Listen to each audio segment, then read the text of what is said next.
Welcome to the Upshot, Multi-World Disc Golf's podcast about the latest in the disc golf world. I'm the editor, Charlie Eisenhood. He is Josh Mansfield. It is Thursday, June 29th. We are approaching the start of July. It's already pretty summery here, but it's about to get hot, you know? And hey, it's July 4th right around the corner. Everybody's going to get a couple days off. That's nice. It is nice. My offices are going to be closed on Monday as well. I think a lot of people are doing that this year. Yeah, and it's great. You know, Charlie, I actually have a story that I forgot to mention on the Tuesday pod that I need to tell real quick. Okay, please do. So on last week, I was in Boise for the Association of Idaho Cities conference. It's a conference that's put on for elected officials, city clerks, attorneys, basically, you know, the people... elected officials and the people who make cities run. This is where they put the fix in, right? The fix? Yeah. Whatever ails your city, this is where they the cabal forms to figure out how to really milk the people. Right, exactly. Sorry, continue. So we've got an exhibit area with just tons of vendors, right? And it's got everything from solar-powered light posts to rate fee study companies to engineering firms, right? I mean, just everything. So I'm at one of the booths and I'm chatting with a vendor, and the mayor of our city hollers across the room and asks me to come over. And I come over and the vendor there says, you know, "Are you Josh Mansfield?" And I'm like, "Yeah, what's up?" He's like, "My coworker is an avid disc golf listener to the disc golfer and listener to the Upshot, and told me that I had to get a picture with you so I could send it to him." Amazing. And the mayor's sitting there. He's like, "How big of a deal is this podcast?" So I'm in the middle of this conference and I'm taking pictures with the Upshot. So, well, Mr. Mayor, you're going to have to tune in to find out. That's right. That's awesome.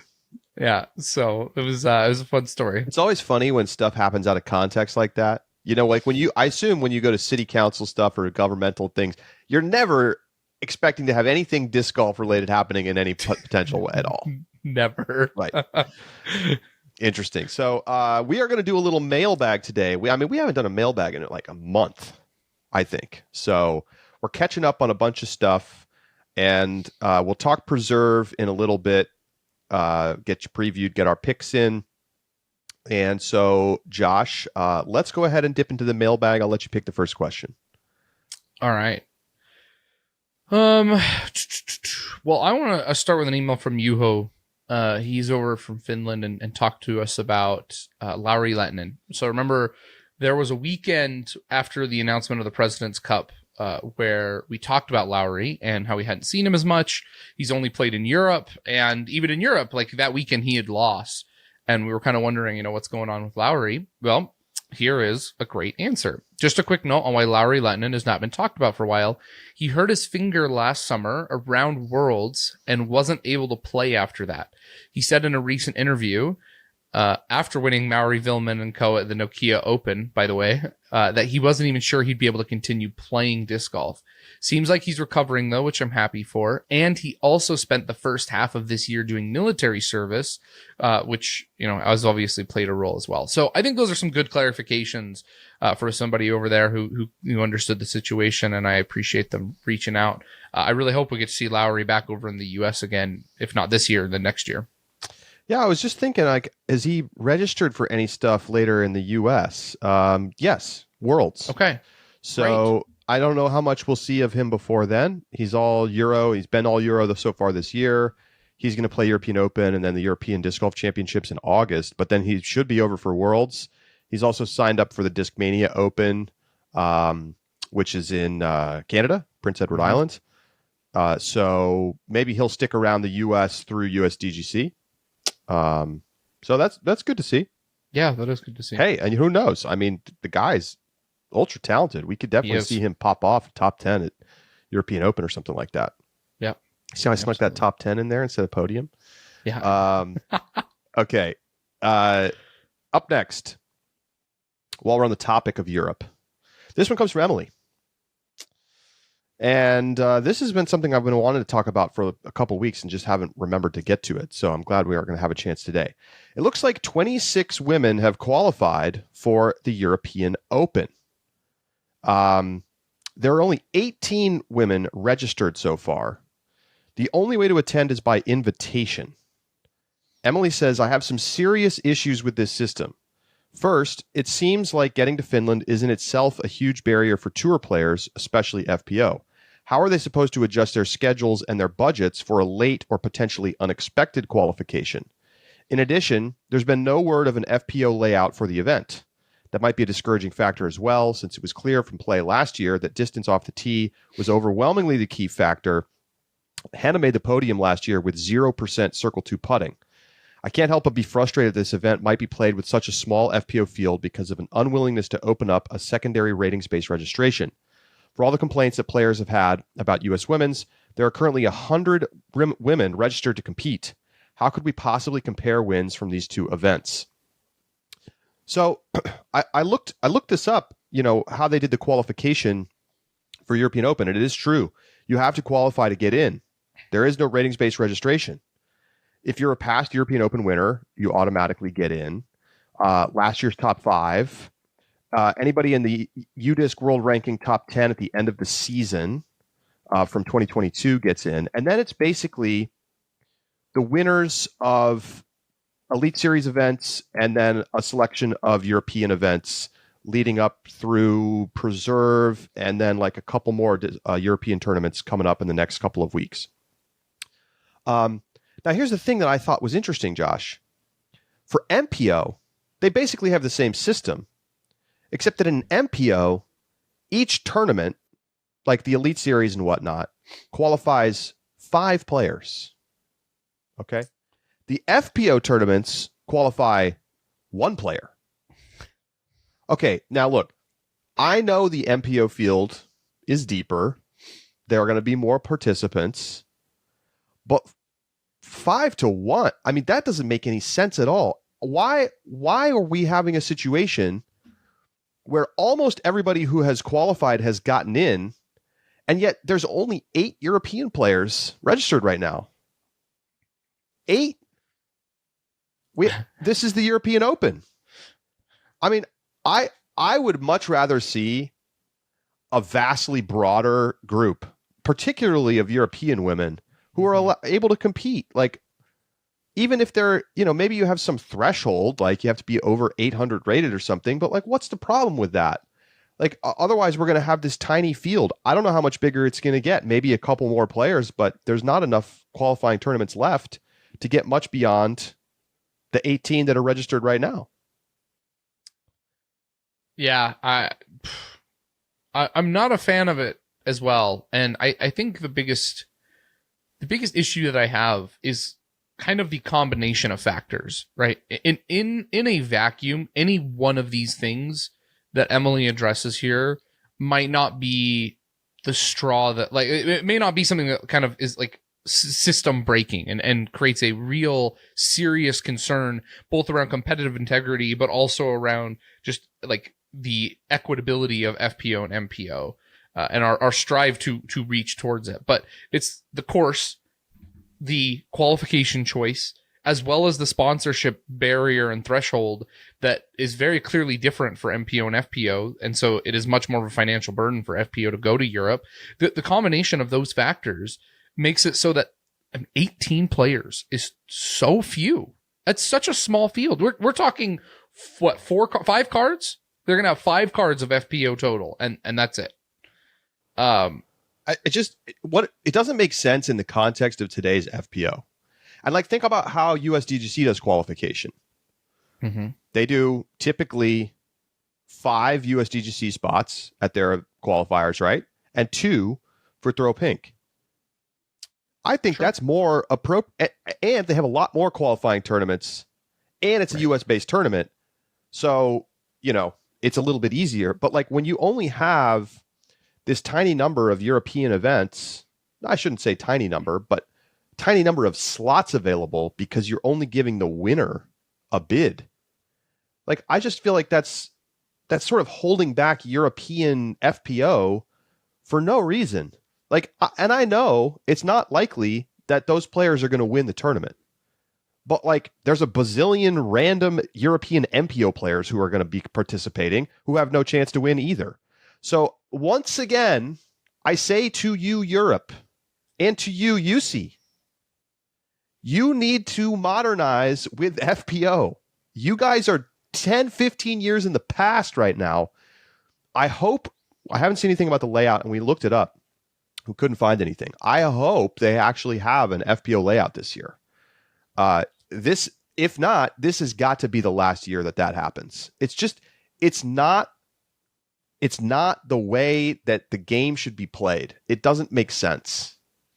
It simply doesn't make sense. I mean, even at the highest levels of professional sports, you see adjustments for the women's game. Yeah. The WNBA uses a slightly smaller basketball. Mm-hmm. Like it's very obvious that this needs to change. So I'm hoping that it will work out well, but it's just not that many players who are going to be participating. And I should note, of the 26 qualified, one is Natalie Ryan, two are like retired players, Val Jenkins and Carrie Berligar, who both are past EO winners. So like most of the players who have qualified are playing, which to me says you need to open up more spots. There's a lot of players who would be, I'm sure, interested in participating. Last year, there were 24 FPO players, 5 of them from the United States. And so, I think they did ratings-based last year. Ratings-based registration. Yeah, and I think that the difference is that this year, let's look right now. Here are your U.S. players who are registered. Missy, Paige, Katrina, Kat, Ella, Sarah Hokum, Jessica Weiss, Rebecca Cox. There's your list. So the thing is, there's not that many more players who are registered and not coming. That list is Owen Scoggins, Haley King, Holland Handley, Jennifer Allen, Emily Beach. I think that's it. That's Sayananda. But Sayananda qualified at the Portland Open. Right. That's like 2 weeks ago.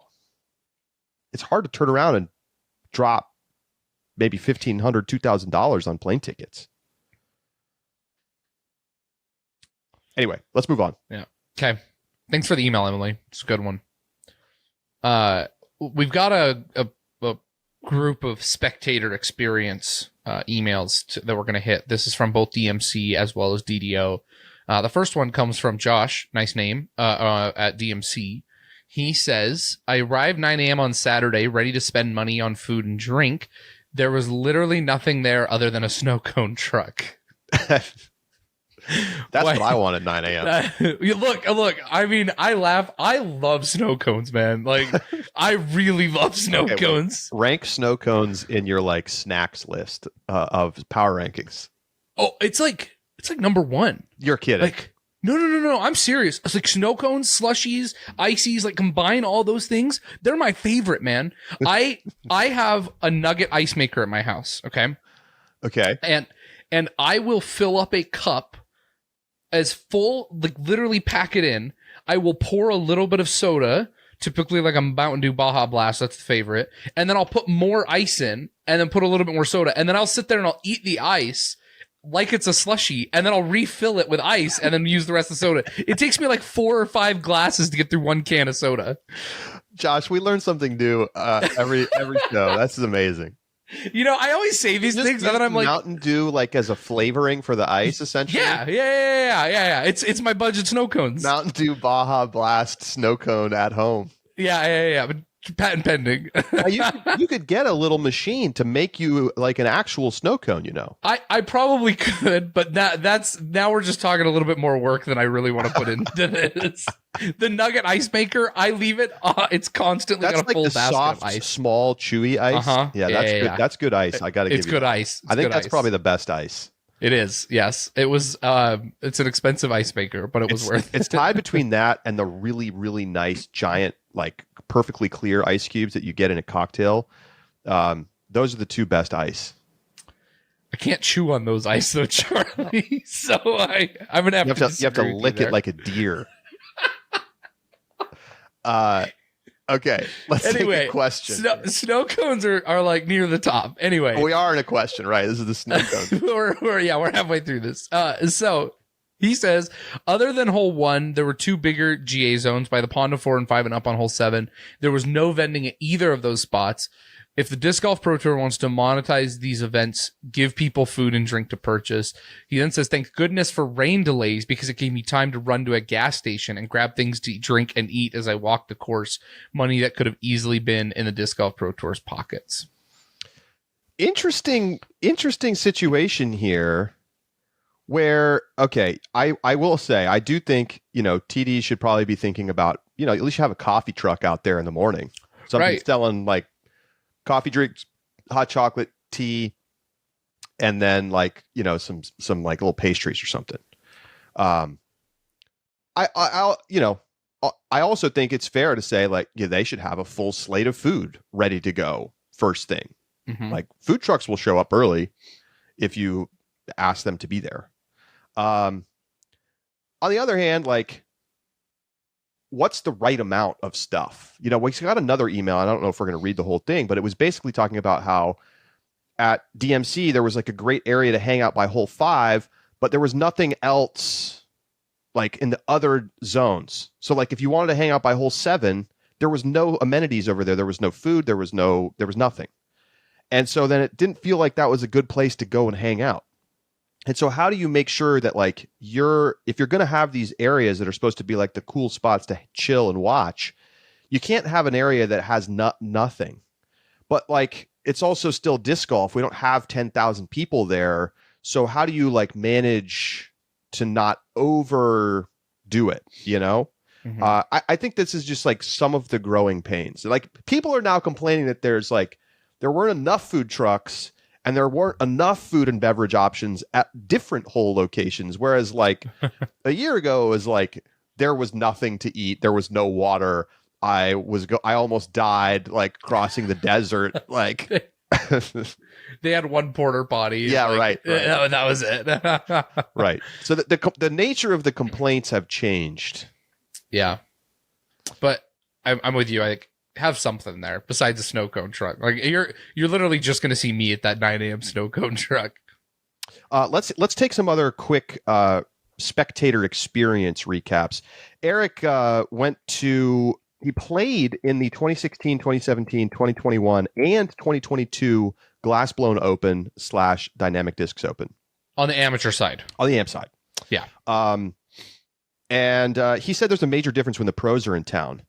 And so playing the AM tournament without the pros in town just simply isn't as fun. He says, I cannot justify a week's vacation, leaving my family, paying for a hotel, only to play mediocre courses and not have to tour there.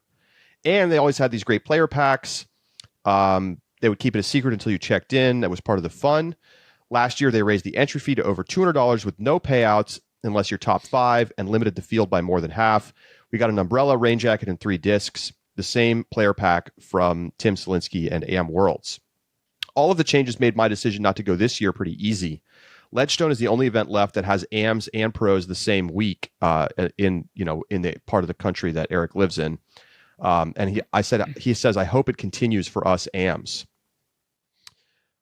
Yeah, I mean, we've talked about the DDO dynamic without having players available, the AMs there to kind of support the pros and watch and buy tickets and all that.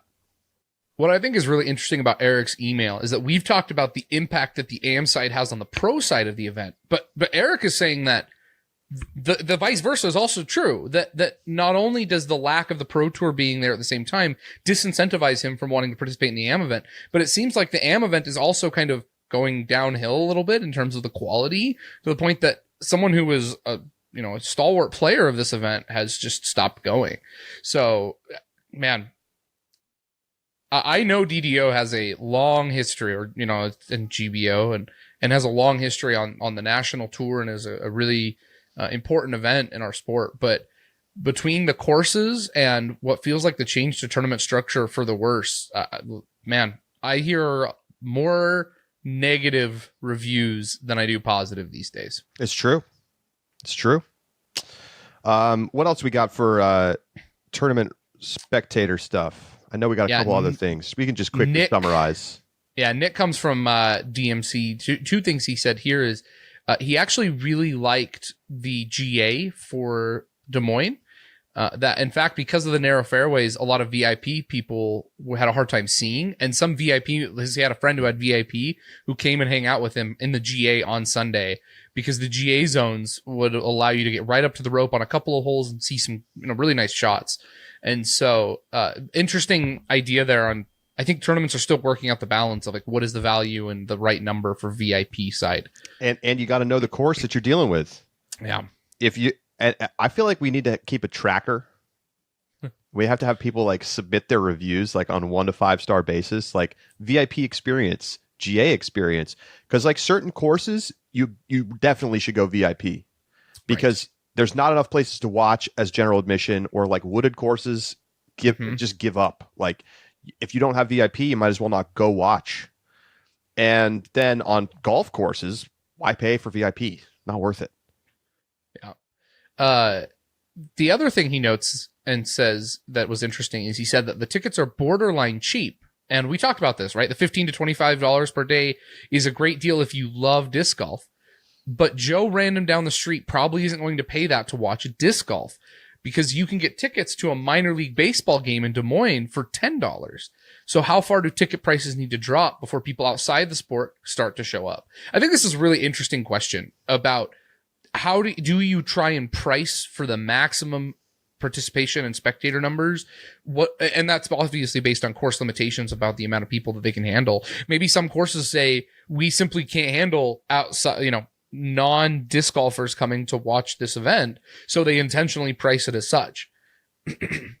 I don't think that's the thing. I mean, the difference is random people aren't going to show up if you make it $5 or you make it free. Free 99. People still aren't going to just show up. Oh, sure. A free disc golf tournament. I can't wait. Like, ooh, $20, too much. I'm not going to go to that disc golf tournament. Like people don't go to random sporting events just because it's like cheap. Now, so I think disc golf has to price for its fans and not for like the hypothetical universe of people who would come if it was cheaper. Like how many more people would come if they cut prices from, let's say, $15 for a round to $5 for a round? I don't think that it's really that big of a number. I think it would have to be paired with a concerted marketing push to try and bring the general public. Agreed. At which point I think that price point does make a difference, right? I think you got to do some, if you like, the next frontier for ticketing for them is going to be having somebody who does group ticket sales, putting ads on buses and billboards, and selling like ticket package, right? Yeah. Family ticket package for Saturday, the second to not the last round. Mm-hmm. It's $50 for 2 adults and up to 4 kids, and you get a voucher for a hot dog and a soda. Right? You have to go beyond just like you get in the door. You have to start selling packages. Now we're starting to see that a little bit, right? You think about what they're doing at Worlds. They're selling to the high end.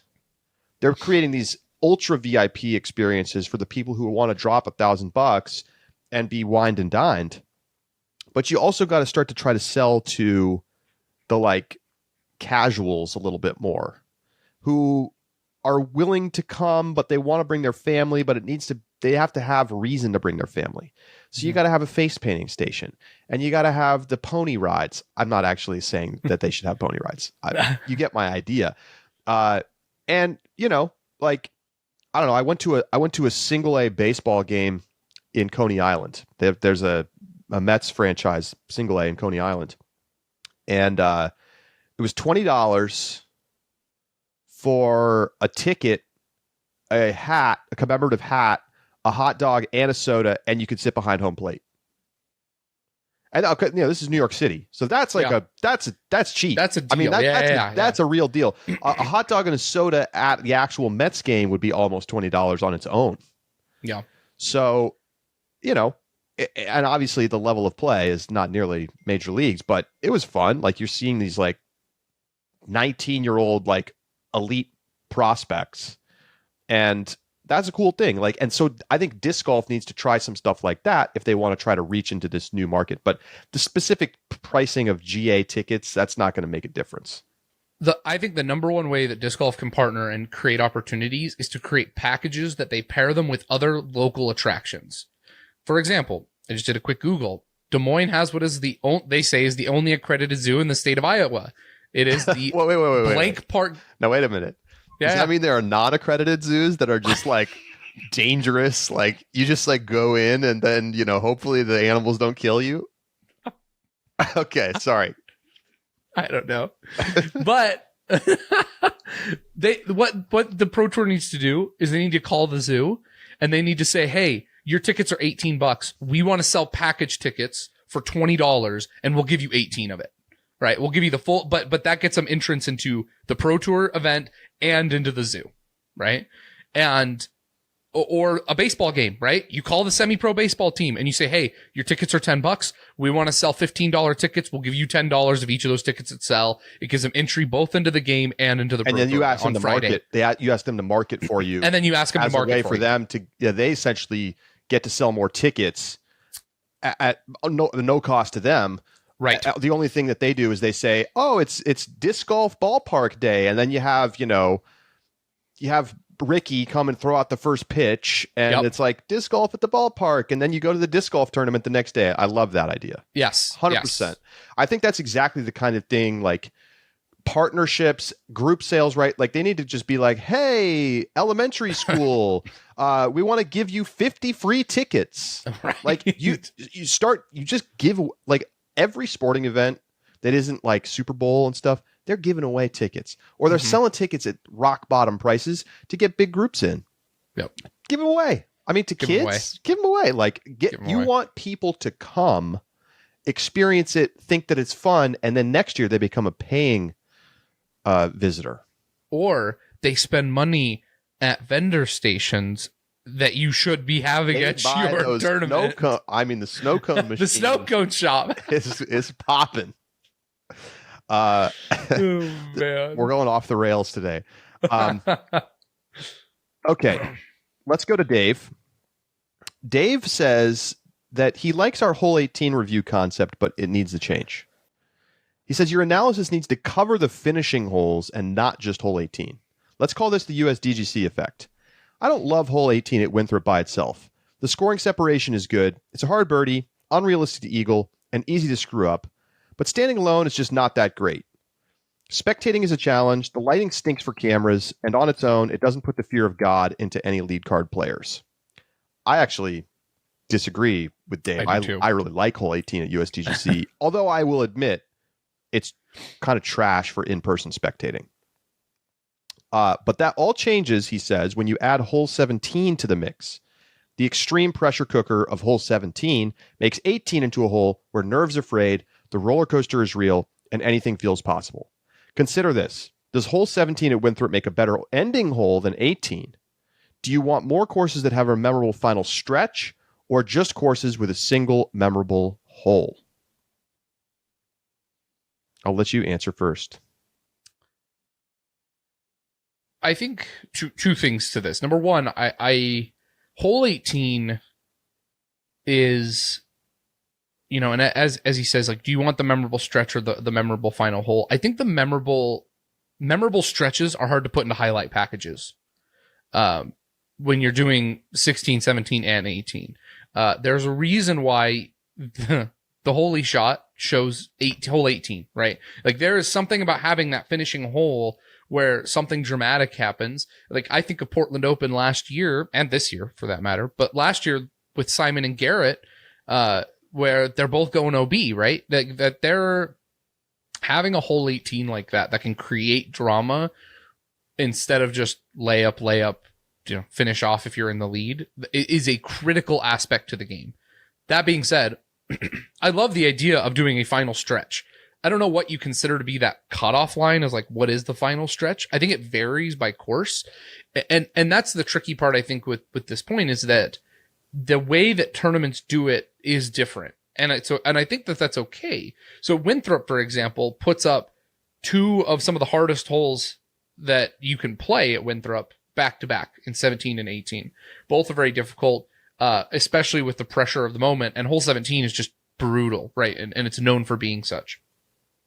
There are some courses, though, where 15, 16, 17 is birdie fest, and it's a do or die birdie. And that in and of itself is interesting as well, right? Where if the pressure is on and you have to play perfect through 4 holes or 3 holes to get birdies before a really difficult hole 18, I think that's also intriguing and interesting. I think it's about that storyline of how the course kind of flows and the way that the round develops and the way the course is trying to create and force different stretches of action and drama and scoring. That is an interesting concept. I don't know how to quantify that as a finishing holes, though, and because I think that stretch varies based on the course. Yeah, I think 18 doesn't have to be the iconic hole on the course to be a great hole 18.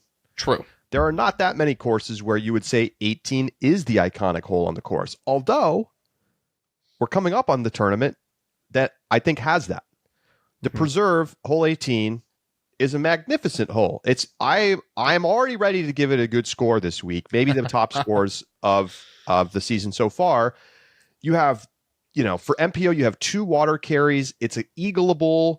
Like, maybe it shouldn't be a par 5. And there's a great article up from Steve Timko on Ulti-World Disc Golf that I would recommend you read to kind of get into some of the numbers behind hole 18 and why, Steve makes the case for turning it into a par 4. Not that would really change any of the scoring separation, but it would make the hole more reasonable to par. And the thing is, though, it's just this wonderful hole that has danger and interesting shots and the possibility of a great result and the possibility of a blow up. And it might be the hole you think of the most at Preserve. That is not always the case, and it doesn't need to be the case. I think, you talk about USDGC, obviously people talk about 17, but 18... I love 18. 18 has an amazing tee shot where the water isn't really a danger in the traditional sense, but if you get caught up in the trees, you could end up in the drink. If you throw a backhand and it comes in skippy at all, it's going to skip down the side hill into the OB. There's OB on the right side. There's risk reward if you push it up the fairway. The corner is super hard to make because if you throw it too hard, you push it long OB. If you put it in a little too skippy, you're going to skip out into the water left OB, and so many people eat it on the corner short and left. Mm-hmm. And so that approach shot is maybe one of the best on tour. I absolutely love that approach shot. The hole used to suck when they had the pin in the high position out in the fairway because they did that for in-person spectating. Dull, super dull. It was an easy 3, totally uninteresting. And when they put it back in the low position in the shade, it couldn't be better. Maybe they can, get some lights in there. I mean, literally put some lights in. But I think you want 18 to be a challenge and an interesting hole with scoring separation and the opportunity for things to change. And USDGC absolutely offers that. Maybe not to the magnitude of 17, but I actually don't think 17 would be a great finishing hole anyway, because it's almost too much. Well, and the other part is the first person gets up, steps up, sticks to island, and is done. Right? I agree. I don't think 17 is a good hole 18, but an interesting concept from Dave, and I really appreciate that email. All right. I think this is our last one. Aaron emailed in and said, "You guys are nuts to be talking about the decline of Paul Macbeth instead of actually trying to figure out what's wrong with his game. Maybe he's not going to be number 1 in the world for extended periods of time again, but this idea that he is in some terminal decline at age 32 is insane." All right. So, Josh, I was like, you know what? We haven't actually just sat down and looked at the stats, like looked at the numbers, like what's going on. Are we seeing noticeable changes in Macbeth's game? So I pulled the stats from UDisc. I pulled the 2022 and the 2023 aggregated stats across all the events that are in UDisc. So that's obviously tour events, Euro events, the ones that Macbeth has been playing. We've got a pretty good sample size at this point in the season. So let's take a look. We'll put them up on the screen on YouTube. 2022, here they are. Obviously, he's very good. 90% C1X putting, 32% Circle 2 putting, top 10 in parked, number 2 in birdie percentage at 46%. Just great numbers. 2023. Wow. Wait, did I change the graphic here? Incredibly similar numbers, Josh. Noticeable changes. Decreased Circle 1 putting from 90% to 85%. Increased Circle 2 and Circle 1 in regulation by 5% in each category. Decreased parked percentage from 12 to 10. A little bit better scramble rate this year than last. Slightly better birdie percentage this year than last. 47 versus 46. His results are nearly identical, besides, I think, a noticeable decline in putting in Circle 1. 90 to 85 doesn't sound like that much, but that's enough to make a difference in tournaments. Yep. So, what's going on, Josh? Why does it feel like he's worse when his numbers show him being the same? You know, Charlie, I think the problem here actually is that there's two things that are happening simultaneously, and they're happening at different times. So if you go back, I pulled up the stats from 2019, and we can put those up on the screen as well. If you go to 2019, there's actually something really notable here. Fairway hits 81%. That's 5% more than his best of this year's. Circle 1 in regulation, 55%, 10% better. Parked, 19%, 9% better than this year. Circle 2 in regulation, 78%. He was and this is 2019, his, incredibly dominant year, right? He had a dozen wins, including Worlds in 2019. So just an incredibly dominant year and has stats that very clearly back it up. So then you kind of jump forward and you jump up to 2022, even 2021, and you start seeing those numbers where they are a little bit lower. So he's not playing like he played in his prime, pre-COVID. The pre-COVID Macbeth, those numbers were very much out and ahead of where he is playing right now. The difference between this year and last year is, in my opinion, two things. Number one, you haven't had majors yet, where, remember, Macbeth took second at European Open and then won Worlds.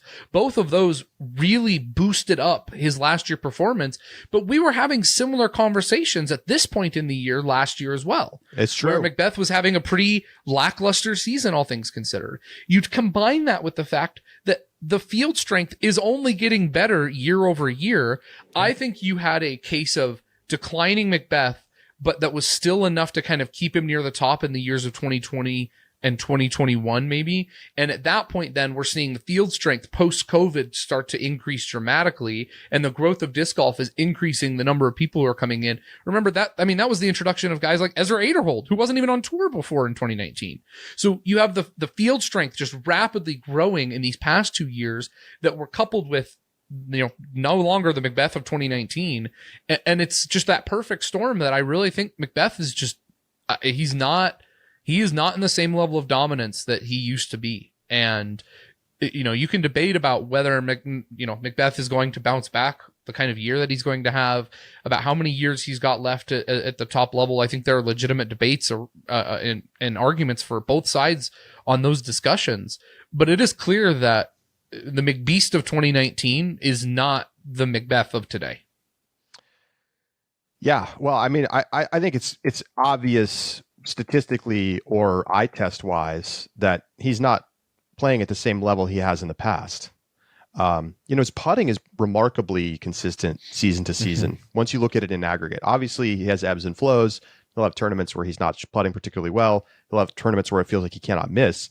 But when you look at that in sort of the aggregate, he ends up around these numbers, high 80s, low 90s in C1 and 30 to 32% C2.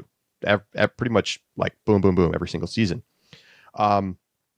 His Circle 1 and regulation numbers, though, 45% so far this year. The top players, if you exclude some of the Europeans who are playing on different / easier courses, you've got Calvin at 49, Silas Schultz at 49. Amazing. His putting has just not kept him, up as high as some of the other players. Aaron Gossage at 48, Eagle 46, Ezra 46, Ricky 45, Macbeth 45. And of course, this is the number one stat to look at when you think about how are you playing, because you have to give yourself those Circle 1 looks. I think there's two things happening, right? Same concept that you're talking about. Macbeth is staying where he is to some extent, right? Where he's been playing, the level at which he has been playing for the last 2 years is more or less the same. The problem is other people are floating higher and higher, and so he's starting to drift down the leaderboards a little bit more. And I would also say, I genuinely think the top level of the game is being played worse right now than it was 5 years ago. I just don't think we have that player right now who's really an absolute killer. The way that we saw killer seasons from Macbeth, killer seasons from Rick, killer stretches from Eagle. Like, obviously Calvin is playing awesome. He's having a great season. But does he feel like what we saw from peak years of Macbeth, Eagle, Ricky? No. I don't think so. I think that there's a lot of players in the mix because the pack and the top have clubbed closer together. And that makes it very exciting, but it also means that we don't get those displays of just absolute brilliance. We get glimmers, we get little pieces of it. Eagle versus Paul at European Open last year, and maybe the majors will bring that out, right? That's why I love the majors, because it means more. It means more. So, but at the end of the day, it's not like to get back to Aaron's email. It's not like Macbeth is in terminal decline. He's in gradual decline. Or maybe he's at gradual plateau right now. Sure. Where he's still a really good player. He could still put it all together and win a major or multiple majors this season. It's totally possible. But he's not the player that he once was, and he's not really getting better right now. The other part that kind of solidifies that, remember, Macbeth's peak rating was 1061? I think that's right. What do you think the highest rating is right now? It's excluding like Manabu Kajiyama. 1055 or something? 1046. Wow, really? Yes. And guess who owns that rating? Not Macbeth. It is Macbeth. Macbeth is the highest rated player right now at 1046. Excluding Manabu. Excluding Manabu, who's 1051. Really? Yes. Rick is at 1044, Calvin 1043, Gannonburg 1043, and Eagle 1042, and then a couple guys at 1040. Haters will say it's fake, but I genuinely think the ratings are capturing that the level of play is not quite as what it once was. Because there's general overall ratings inflation over time. Like, this is a well-established phenomenon. So to see ratings coming in, 10 to 15 points below the best that we've seen, sure, you could argue that it's the courses, but the ratings adjust for the course difficulty. I think we're just not seeing people playing at the same level that we did a few years ago.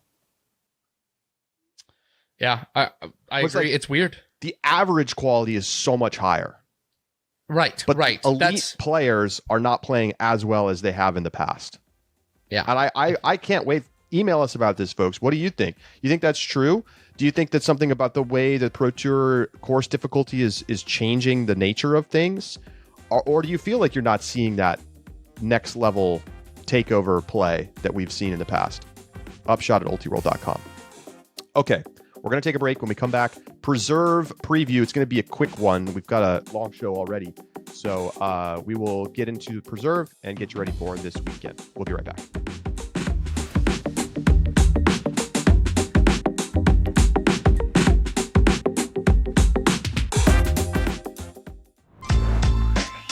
Pound's the best of the best. It's the quality, the craftsmanship, the vision for what a bag could be. Let's start from the beginning. I didn't choose Pound, I chose Levi. I trusted Levi to make the best bag possible. He's always trying to innovate. He wants it to be perfect. And I think he's the kind of guy that nothing's ever perfect. I trust the product. I trust the people behind the product. At this point, I don't think anyone's disputing that it's the best made bag.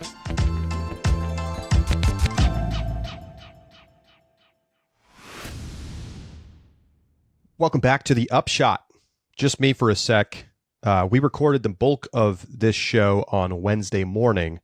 And at the time, as you know from the previous segment, we had yet to hear anything about the Natalie Ryan case asking for a temporary injunction in Minnesota. Since that time, as you've probably already heard, Natalie Ryan's request was granted by the Minnesota District Court.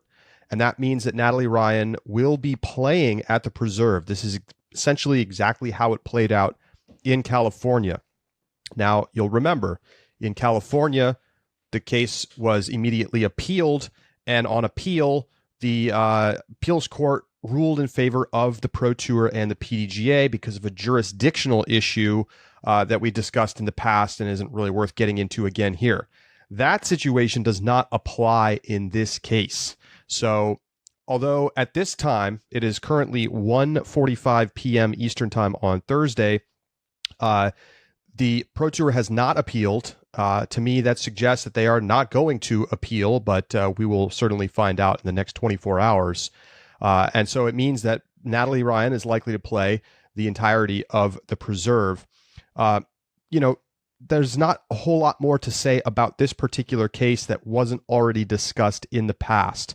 The judge, Carrie Willis, wrote that the case, quote, involved issues strikingly similar, close quote, to those in the J.C. Cooper versus USA Powerlifting case, where Cooper, a trans woman, sued USA Powerlifting to be able to compete in the women's division, and the full court ruling went in Cooper's favor. This ruling came out a couple of months ago. So the judge wrote about the Ryan case, the PDGA and DGPT's arguments to distinguish the Cooper case are not persuasive. Based on this court's reasoning, along with a detailed analysis and holdings in the Cooper case, which this court finds compelling and persuasive, this court finds that plaintiff, that's Ryan, is likely to succeed on the merits in this case. Now, once again, this is a preliminary hearing that essentially is an emergency. Ryan says, I want to play at the Preserve. Let's preserve the status quo, not to use the same word there. And so the judge granted that. This is not the full case. This has not yet gone to trial. That will come down the line. This is yet another setback for the Pro Tour and the PDGA. Essentially, while the California case ended up getting, sort of dropped because of the jurisdictional issue, Ryan is essentially 2-0 in these restraining order motions. If you consider what happened at the district court level in California. So, tough situation right now for the PDGA and the Pro Tour because this is likely to continue. This could now go to trial in Minnesota, where there is already some level of precedent because of the court ruling in the past, and makes it interesting to see what that's going to happen there. Ryan is being represented pro bono in Minnesota as she was in California. So she is not paying for her lawyer's time. On the other hand, the PDGA and the Pro Tour are certainly paying for their lawyer time. And so there's some financial pressure on those organizations to think about, maybe is there some way to get to a resolution here? Or is this just going to drag out over the long term? So pretty interesting situation. We may discuss this more a little bit in the coming weeks. I'm hoping to have another guest on to discuss, but certainly this is clearly another pretty big setback for the Pro Tour and the PDGA.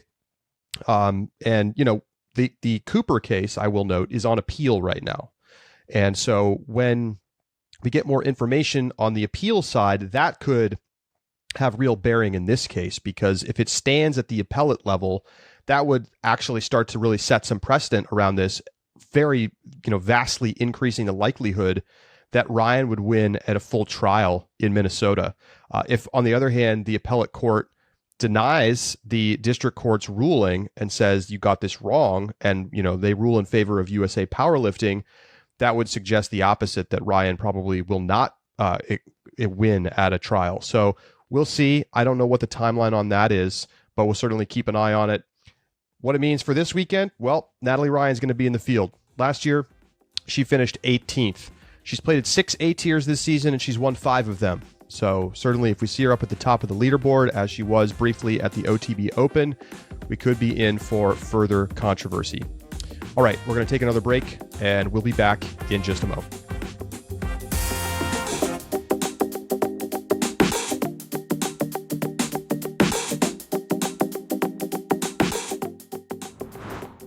Welcome back to the Upshot.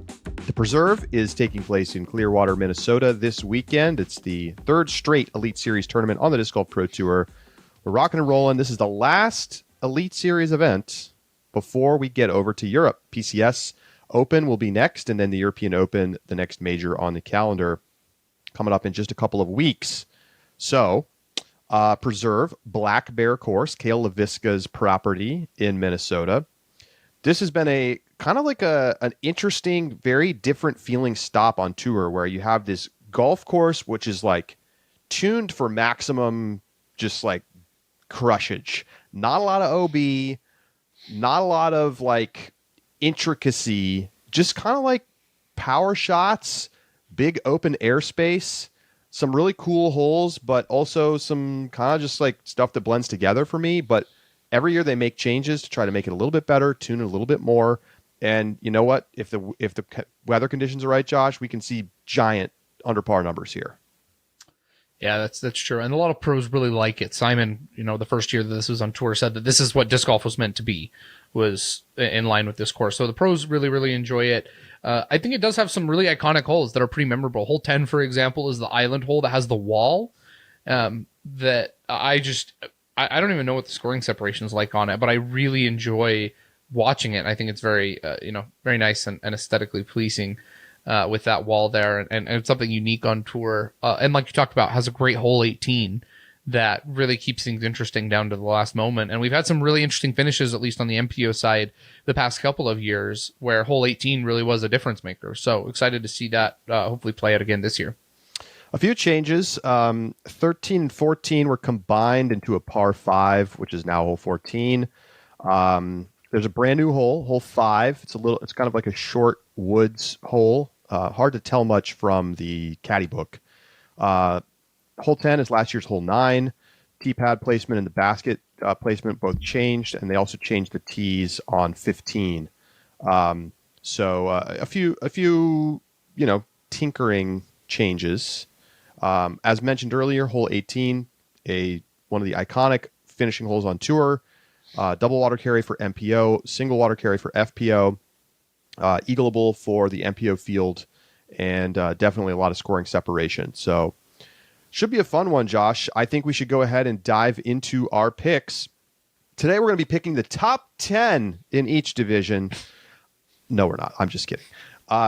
Josh, who you got on your podiums this week? Yeah, I'll start on the MPO side, because you accused me of having a boring podium last weekend. Well, it was boring. Yeah, but you also went 0 first, so okay, I mean, well, at least it was interesting. I am returning the favor, and I'm bringing my interesting podium this week. In my 3 spot, I've got Anthony Barella. Anthony Barella didn't play here last year, but he was in the top 10 the year before that, and I think it's pretty clear that Anthony Barella is playing at a higher level this year than he was 2 years ago. The putting's better. All-around game is a little bit better. So I think that this course sets up well for him anyway. And given the improvement in his level, I like Anthony Barela to make the podium this week.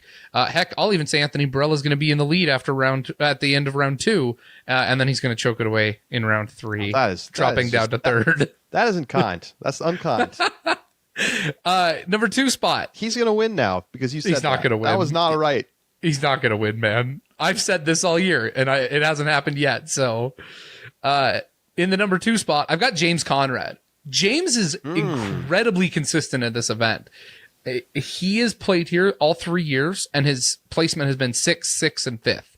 So, just a very steady player, and I think all it's going to take is 1 or 2 holes to go a little bit better, and he's going to find himself up on the podium. And I really like him for this weekend. So, I'm taking James for the 2. But in my number 1 spot, Ricky Wysocki. Wow. Ricky plays really well here. He took 2nd place to Bradley Williams, and he won the year before. So he is a previous winner of this event. Ricky has not been his same old Rick self this year, obviously because of largely the injury. But and at least as I feel, it's an injury that, from the Lyme flare-up, will eventually allow him to regain his form, right? Like it's not one that I could worry about a hindrance that week in and week out. The reason he's not playing super well right now is because of the injury. I think it's because of rust and just not getting back in his groove yet, because he's only been playing for a month now, a month and a half. I think Rick is going to come out of the slump eventually, and this is my guessing game saying it's going to happen this weekend. So I put Rick to win the event. All right. I have on my podium, and I got to give you credit. That's much more diverse. You could, in fact, go 0 for 3 with that podium. I could go 0 for 3. I'm going a little chalkier this weekend. And first of all, I've got Calvin Heimberg on my podium. He's feeling a little bit like an auto include these days. He hasn't necessarily torn it up at the Preserve in the past, but the level he's playing at right now, you got to put him on the podium. Yeah. In my 2 spot, I've got Adam Hammes. Hammes was 6th here last year, not far off from being on the podium. And some of the people who are in front of him who were on the podium, Bradley Williams, not going to be here. Kyle Klein is not in form right now, has had 2 terrible tournaments back-to-back. James Conrad, you picked. I considered him. Simon Lizotte, I just feel like Simon is in that, I'm about to take time off mind frame. I don't see it this weekend. So I think Hammes, has shown us some improved play of late as well. Of course, got the win. But in my 1 spot, I've got Gannon Buhr to go back-to-back and to take over the mantle of front runner for Player of the Year from Calvin Heimberg. I think if he wins this weekend, he'll do that. And there's no reason he can't win out here. He's got all the tools. Obviously, snapped back into shape after, what was clearly for him a really challenging DDO weekend. He said he was staying up until the middle of the night, working on his form because something wasn't right. And then it clicked into place at DMC and he wins. It's kind of crazy how that goes for these athletes. You think about, you watch a baseball pitcher and they suddenly lose their command. The same thing happens to disc golfers. Yeah. Some weird mechanical thing starts to go wrong and suddenly you lose your ability to throw it where you want to throw it. Mm-hmm. And we take for granted that they're just going to crush giant drives in the middle of the fairway, but that's not a given. And they have to work for it. So Gannon worked for it. He got it back. And I think he's going to ascend this season to the next tier of not just young promising player who's gotten some key wins and a major, but no, maybe this dude is just the dude right now. So I'm picking him to win. On the FPO side, Josh, I'm going Ella Hansen in the 3 spot. Perfect tournament for her to show out. She was up near the top the last year. Mm-hmm. And gosh, I want to pick her to win, but I just can't do it. In the 2 spot, Kristen Tatar. That's right. I'm not taking her to win. Did you know, Josh? She has yet to win back-to-back Disc Golf Pro Tour Elite Series events this season. She's won Elite and Silver. Mm-hmm. She went Elite Major. Mm-hmm. Various other combinations, but she has not won back-to-back Elites. And I'm saying it won't happen again. Because I'm going to take Paige Pierce. Paige looked like the best player last weekend until the tornado watch, and then it all went to hell. But she dominated here last year. She has the edge on the level of distance required at Preserve over Kristen. Am I taking a chance here? Yes. But this feels like one of those weekends where Kristen is just like, because this is what happens. She wins a tournament, and then she comes out to the next Elite Series, and, she's okay. She finishes like 5th. Now, I'm saying she's going to finish 2nd. Maybe we'll get a duel. Wouldn't that be fun? But I'm taking Paige. Okay. I have in my 3 spot Valerie Mondahano. I said I need to take a quick mulligan on myself. No one pointed this out. I just remembered it. I said that she lost by 1 stroke. I meant 1 place off the podium. So she was tied for 6th outside of that big podium last weekend. She was, I think, a couple strokes off, 4 strokes or something. But it's very clear. Valerie is ascending quickly. She went from almost missing cash, but improving as the rounds went on, to last weekend being very much, back to near her old self. I really think this weekend she can do it. And she's got the kind of all-around game that I think is going to be a big advantage, and is the reason that Valerie is so good. So I've got Valerie in my 3 spot. In my 2 spot, I'm going to go with Holland Handley. The same reason you pick Ella. I'm gonna give it to Holland because I didn't want to pick Ella. I wanted to spice it up here, and so I think both of them could win this tournament.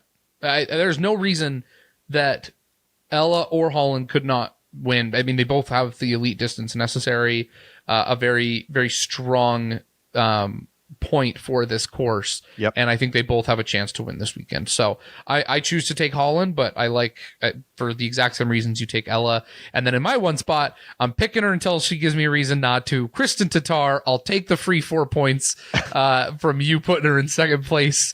I just, man, I hear what you're saying about Paige, right? I really do.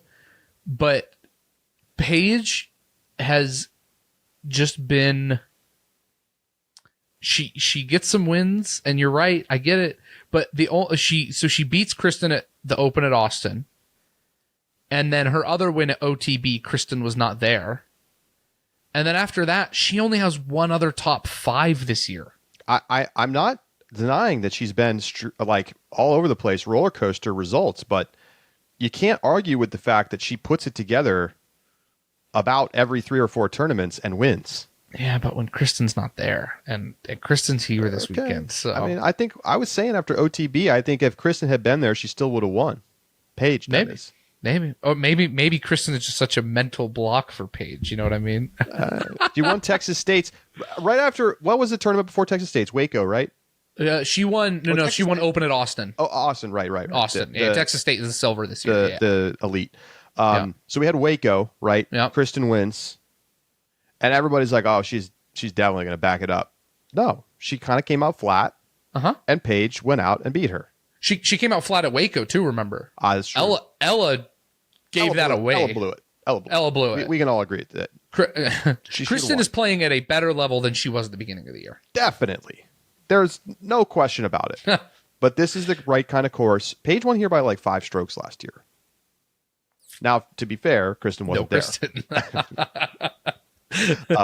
So we'll see. We'll see, Josh. We'll see. You take your little easy Kristen pick. I mean, I'm ahead of you in the standings because I just keep picking Kristen. Fantasy team, too. So annoying. Okay. That's going to do it for today's show. Preserve coverage starts tomorrow on DGN. I feel like this is a reasonable time for me to say this. I don't know if it's been officially announced, but I mean, I'm literally about to leave for Europe this weekend. I'm covering the Under-24 Ultimate World Championships next week, but I'm staying in Europe. I'm going to Finland, Josh. I'll be commentating both MPO and FPO at the PCS Open, and then in Nokia at the European Open. I cannot wait. It's going to be so much fun. I'm really looking forward. Never been to this part of Europe, so if you're in Finland, I would love to hear from you about like things I should do or places to go. If you want to meet up and play around, hit me up. Upshot@ultiworld.com. I'm also going to Norway for a couple. No, I'm not. I wish I was. That would be cool. I'm going to Stockholm I'm going to Sweden for 3 or 4 days.